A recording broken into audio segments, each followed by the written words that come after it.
So hi guys, so mauna niya ang akong kapayas na nahinog na. Lahi siya na pagkahinog. Ang bang kapayas ang siguro binugiri sa iyang lubot. Pero siya ay nasa ibabaw. So tulo nang hinog, ako nang lihian niya. Nay pinakagamay pa doon ni. Pero nay pinakagamay, so ako nang Tagalog para malihian na ako.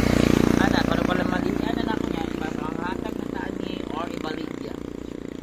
Sige, dara tanaway pang kining gamay kay tanaw. Paduol din ba ano? Sige. Kuha ko na nakalang dali ara nahulog sa gamay oy. Dara ang gamay kay kapayas. Tingnan. Hinog na kayo mo na kung hian gusto. Sukar bitsin. Tingnan Lord, sana mo tampis ka sama sa tampis sa asukar. Tampis ka na sama sa tampis sa asukar. Mana ni siya tampis ka na sama sa tampis sa asukar. So dalawa ang hinog din kini. So first nga bunga niya, sana matapos siya sama katapos sa sopa. Matapos ka sama katapos sa sopa. So yan, salamat sa Ginoo na nakoy na po gamay kayo ba.